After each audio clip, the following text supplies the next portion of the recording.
creating an interagency process that gets after the threat dynamic. And whether that's a kill operation, a capture operation, a surrender operation, or a host nation takedown, like we did with the counterterrorism mission sets in Afghanistan, in Iraq, in Pakistan, and elsewhere, we are applying that to the drug traffickers in Mexico and Venezuela and Colombia.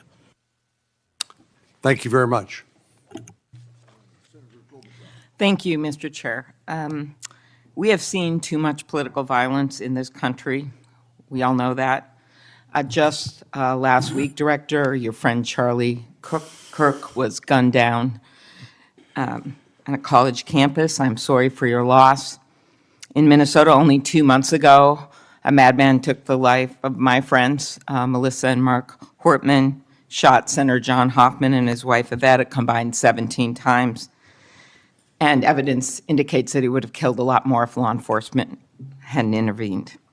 Just last month in my state, we were again shook to the core when little kids were shot down through stained glass windows in Annunciation Catholic Church in Minneapolis.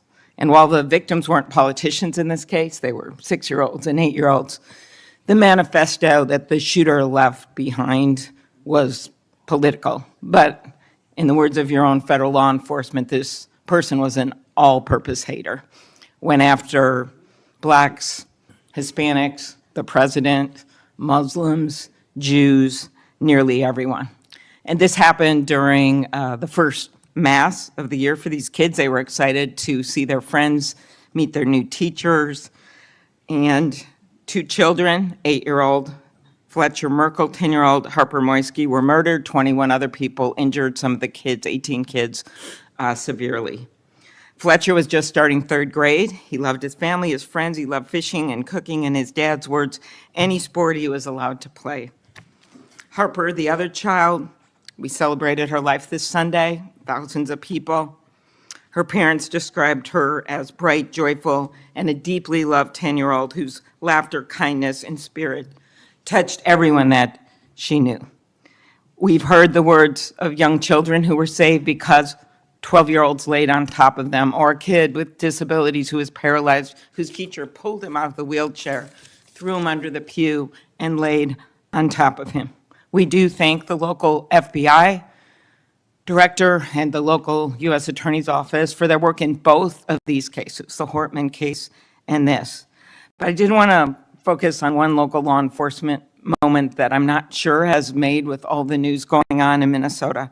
When the first 911 call, and you've heard about other places where this waited and waited, the first 911 call was made at 8:27 a.m. The first officer was on the scene just 4 minutes later, local Minneapolis police, at 8:31 a.m.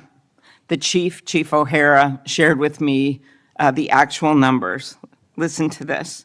Over 20 people were in ambulances just 14 minutes, all of them, after the police got on the scene. 14 minutes after the first call. Tourniquets, stretchers, and they got them all to Hennepin County Medical Center or Minneapolis Children's Hospital. And I think it is worth looking at what happened there, because one of the dads whose daughter was severely injured, still in the hospital, that I met on Sunday, told me that there is absolutely no way his beautiful daughter would have survived if police hadn't been there. So it is worth looking at for all of us. So my focus on behalf of these parents, because I promised I would do this on Sunday, was just to figure out how we can do anything to stop this from happening again. So expanded background checks, ghost gun bans, every shooting is different.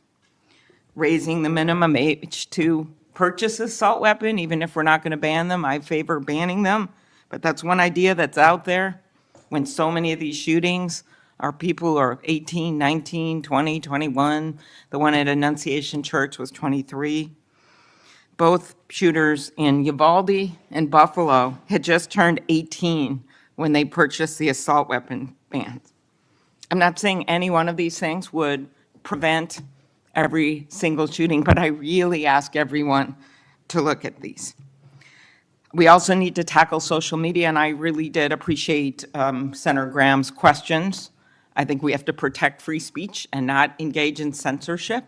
But for years, I have supported repealing Section 230, which was made when these companies were little companies starting up in garages.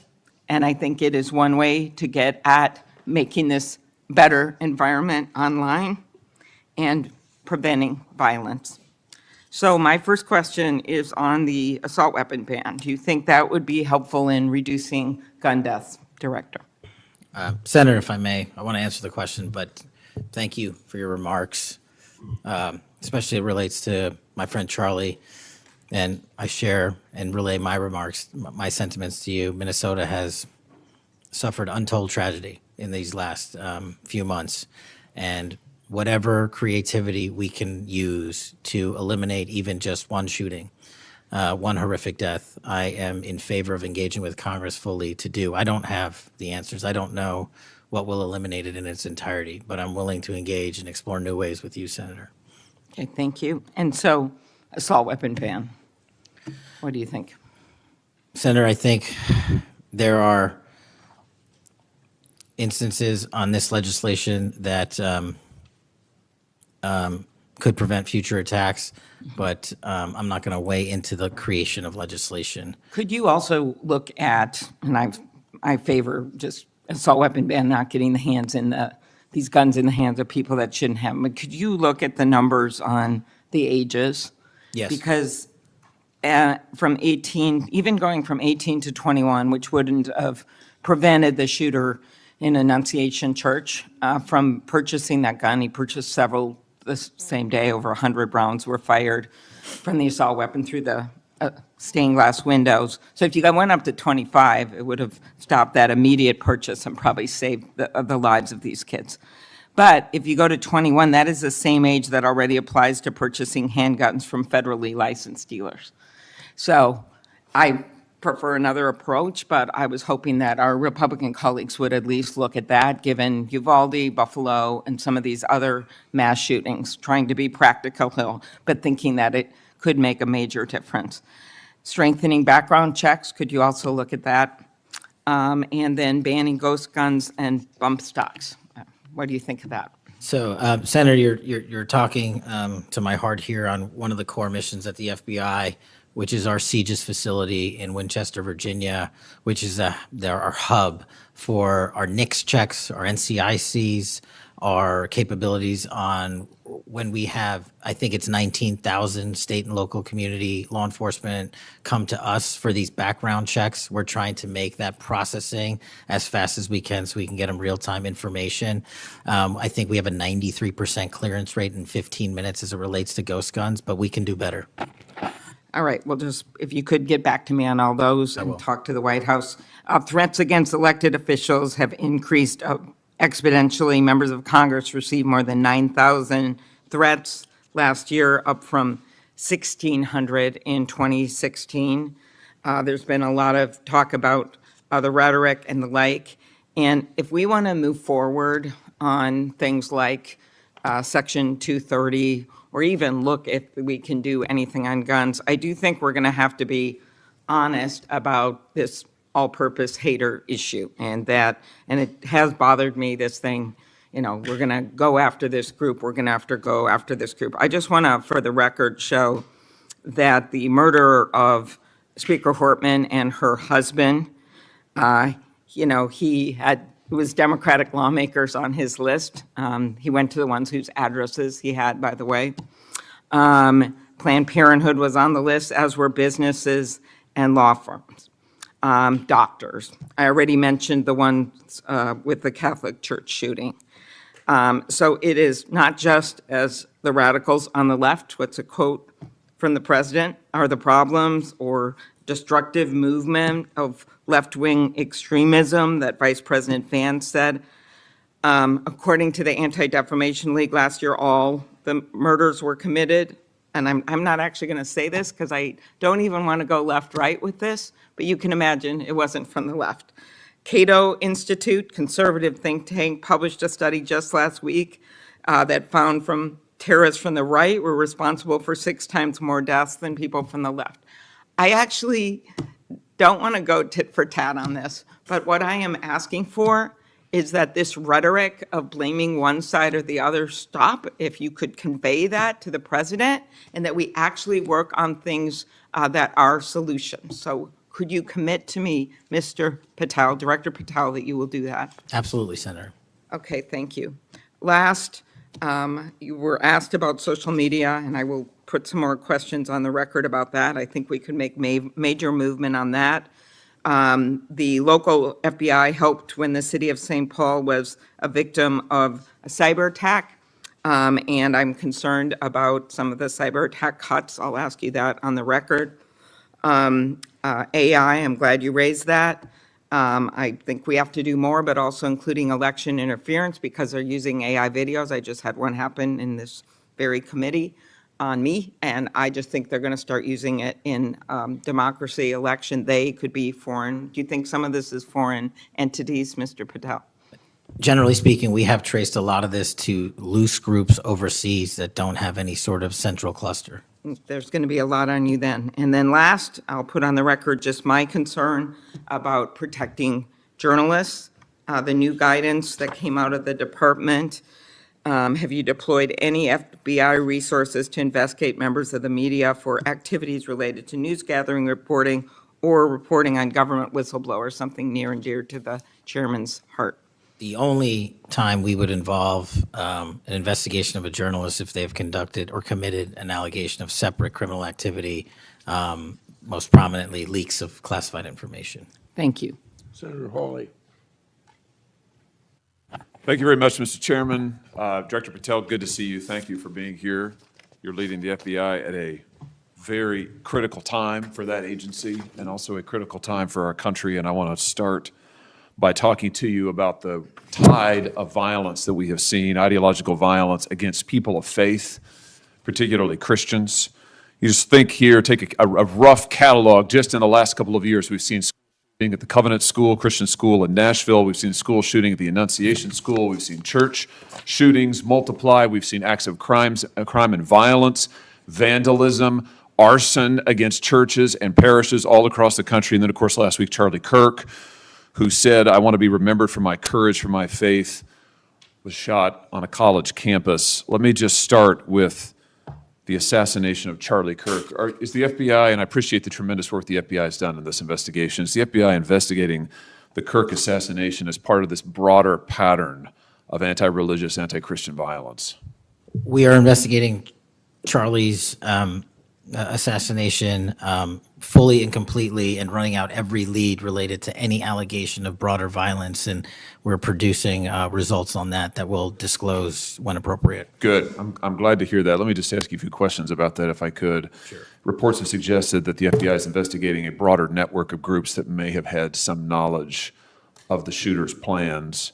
Can you give us any details on that, following up what you've already said in public? How's the FBI working to find other potential accomplices, folks who may have known about the shooter's plans, folks who may have encouraged him? Any update on any of that? So in terms of what we do for an interrogation perspective, we go and reach out to the family and community immediately. And we've conducted those investigations and interrogations with local law enforcement, and we're continuing to do that because those closest to the suspect are going to hopefully know the most about the suspect and his beliefs and his ideology. On top of that, unfortunately, it has been leaked that there was a Discord chat, and for those unfamiliar with it, it's a gaming chat room online that the suspect participated in. So what we're doing, we've already done, is serve legal process, not just on Discord, so that the information we gathered is sustained and held in a evidentiary posture that we could use in prosecution should it be decided to do so.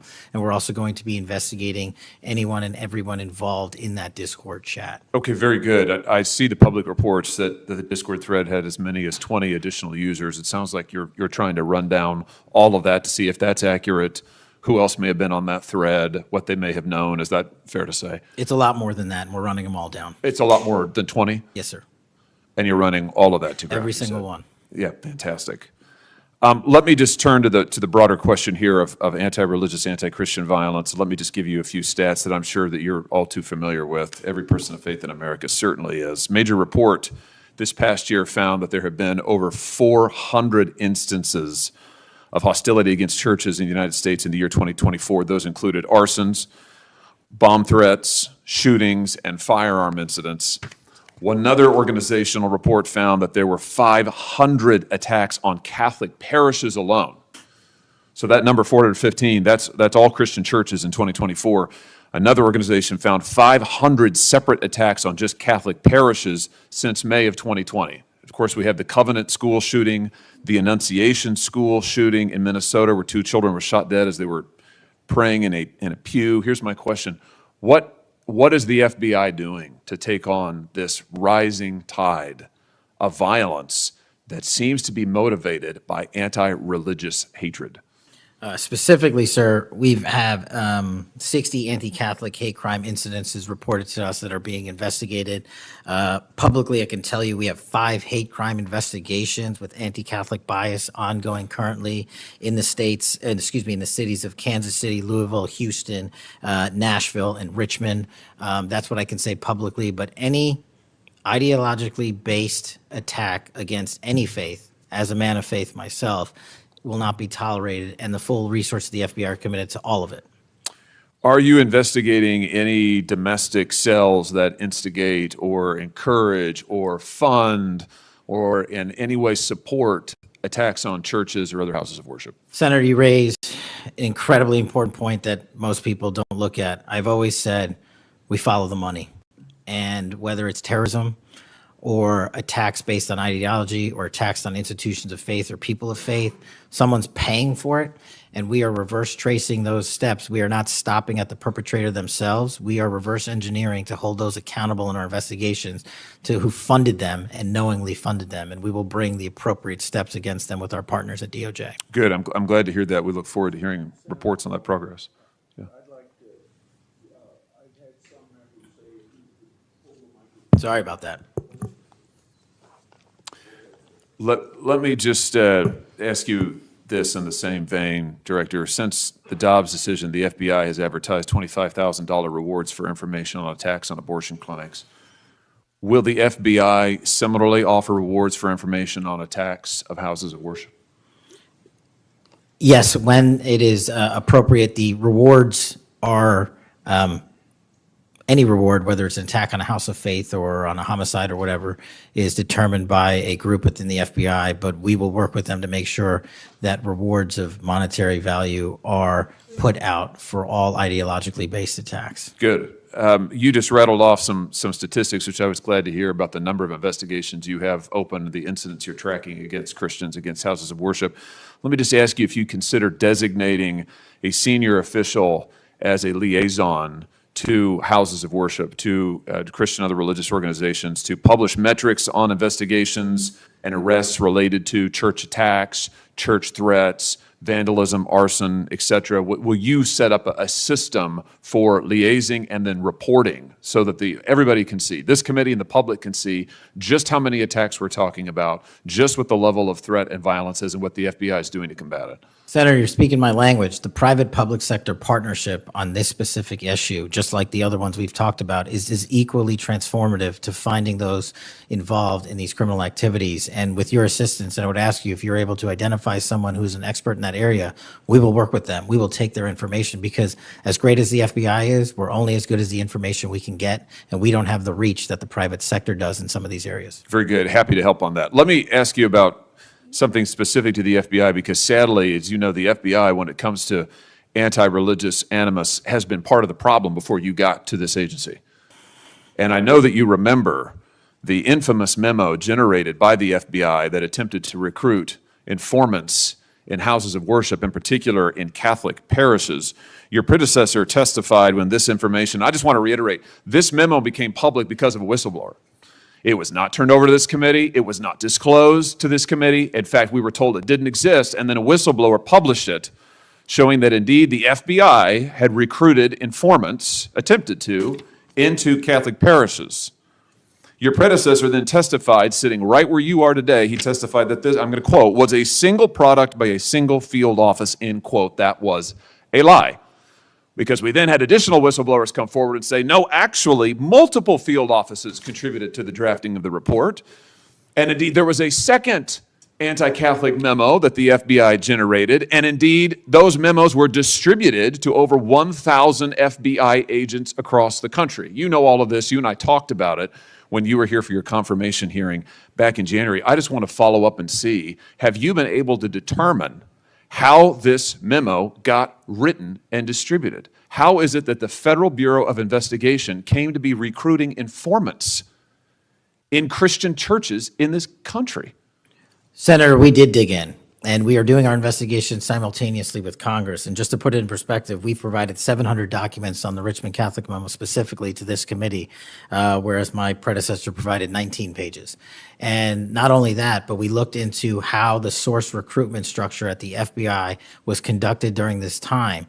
And we made adjustments and permanent fixes to ensure that sources are not put into houses of worship unless there is an actual ongoing criminal or international terrorism threat. We will not use sources at this FBI to investigate and cull information just for the sake of culling information in houses of worship. Has anybody been fired for this?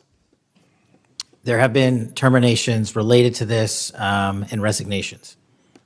Good. There need to be, because if this is going to be standard